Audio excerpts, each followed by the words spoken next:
တိုက်ဆိုင်မှုတစ်ခုကနေတဆင့်ကောင်းလေးဟာကျမ်းပြင်ကြားကအကြောင်းလေးကနေတဆင့်အောက်ထက်ကအိမ်ငါမျိုးသမီးကိုလှမ်းမြင်ရမှန်းသိသွားခဲ့တယ်ဒီလိုနဲ့လှမ်းကြည့်မိရင်းကနေသူဟာဒီအထဲမှာတင်ရုံမထွက်နိုင်အောင်စိတ်အာရုံနှမျောသွားလိမ့်မယ်လို့မထင်ထားခဲ့မိဘူးစိတ်လှုပ်ရှားကြည့်နူးစရာကောင်းတဲ့မြင်ကွင်းတွေကြောင့်သူ့မှာအတွေ့အပေါင်းစုံနဲ့စိတ်ကူးရင်နေမိတော့တာပေါ့ထိုမျိုးသမီးရိပ်မိသွားမှဆိုလို့ကြည့်ပြီးတိုင်းလဲစောက်အနေငယ်နဲ့တိတိကျကျသတိထားပြီးပြန်ဖုံးအုပ်ထားလေးရှိတယ်ဒါပေမဲ့လည်းထိုမျိုးသမီးကဒါတွေအားလုံးကိုရိပ်မိသွားခဲ့ပါတယ်အမျိုးသမီးကသူ့ဘက်ကိုလှမ်းကြည့်လိုက်တာကိုမြင်တော့ကောင်လေးမှလန့်ဖြာသွားပြီးကပြားကရထွက်ပုံးတော့တာပေါ့ဒါပေမဲ့အမျိုးသမီးကစိတ်ဆိုးပုံမရတဲ့အပြင်တီတီငိမ့်ငိမ့်ပဲရှိနေခဲ့တယ်သူမကလှေကားတစ်ခုယူလာပြီးအပေါ်ကိုဖြည်းဖြည်းချင်းတက်လာခဲ့ပြီးတော့ကျင်းမြောင်းတဲ့အကြောင်းလေးတွေကနေသူ့ကိုနှုတ်ဆက်လိုက်ပါတော့တယ်ဒါကတော့ရုပ်ထွက်ပိုင်းအမှုပညာဆက်ဆန်းလှပလုံးနဲ့ဖိလစ်ပိုင်ရုပ်ရှင်တကားဖြစ်ပါတယ်။ရိုက်ချက်တွေကဘလောက်တောင်ရဲတင်းလဲဆိုရင်အထင်ကိုမရှိတဲ့အဆင့်ထိပါပဲမတ်ကကြောင်းတက်နေစေတက္ကသိုလ်ကျောင်းသားတစ်ယောက်ဖြစ်ပြီးသူကလည်းအခြားရွယ်သူတွေလိုပဲအချစ်ကိုစိတ်ကူးရင်အမျော်လင့်နေသူတဦးပေါ့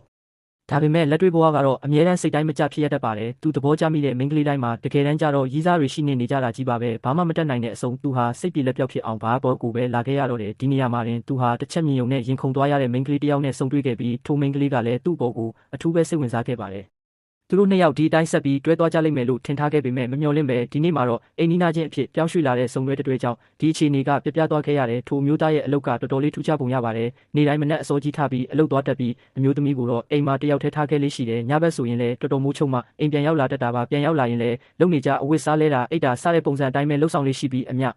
တိုးသားရဲ့တက်ကြွလှုပ်ရှားမှုတွေအပေါ်မှာတော့အမျိုးသမီးကမျက်လုံးတောင်ဖွင့်မကြည့်ချင်ရှာပါဘူးဒါပေမဲ့ဒါတွေအားလုံးကိုမတ်တယောက်ကွက်ကွင်းမြင်တွေ့နေရမှန်းသူတို့မသိကြပါဘူးဒီနေ့မှပဲအမျိုးသမီးရဲ့ကွန်ပျူတာပလက်ခေါင်းပြတ်သွားမှန်းသိလိုက်ရတဲ့အတွက်မတ်ကတော့ဒီအခွင့်အရေးကိုလက်လွတ်မခံပဲသူ့ရဲ့ပလက်ခေါင်းကိုငှားဖို့ဆုံးဖြတ်လိုက်ပါတယ်သူတို့နှစ်ယောက်လမ်းလျှောက်ရင်းစကားတပြောနဲ့သွားကြရင်းကနေဆက်ဆံရေးကပိုပြီးရင်းနှီးလာတယ်လို့ပါပဲ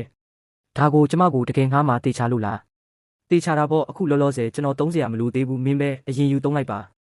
ဒါဆိုလဲကျေးဇူးအများကြီးတင်ပါတယ်နော်အမျိုးသမီးရဲ့အပြုံးမူရလေးတွေတိုင်းကမက်ကိုရုံးမထွက်နိုင်အောင်ဆွဲဆောင်နေပြီးသူဟာယူမှုဆွဲလဲရတဲ့အဆင့်ထိရောက်နေတာထင်ရှားပါတယ်ဒါပေမဲ့အမျိုးသမီးမှလည်းသူတစ်ပါးအတိမခံခြင်းနဲ့လှုပ်ဝက်ချက်တစ်ဖက်ရှိနေမှမသိရှာပါဘူးဘာလို့လဲဆိုတော့သူမရဲ့အလုပ်ကတာမန်အလုပ်မျိုးမဟုတ်လို့ပါပဲဆက်စီကြတဲ့အဝတ်စားတွေဝတ်ဆင်ပြီးကင်မရာရှိမှအမြဲတမ်းကိုဟန်ပြနေတတ်တဲ့သူမဟာတကယ်တော့လက်လွတ်နဲ့အလှမယ်စထရီမာတစ်ယောက်ဖြစ်နေတာတန်တရားဖြစ်ဖွယ်မရှိပါဘူးပြီးတော့လက်လွတ်နဲ့အဝတ်အစားအဆင်ပြင်ကလည်းတော်တော်လေးကိုရဲတင်းလွန်းလာပါတယ်မက်ကတော့ဒီလိုဝက်ဆန်းကျဲတဲ့အမျိုးသမီးအကြောင်းကိုပိုပြီးသိကျင်စိတ်ပြင်းပြနေမိတယ်ဒီလိုဝက်ချက်ကိုတီးသွားပြီးတဲ့နောက်မှာတော့သူ့ကောင်းထဲမှာရဲတင်းတဲ့အတွေးစိတ်ကူးတစ်ခုပေါ်ပေါက်လာပါတော့တယ်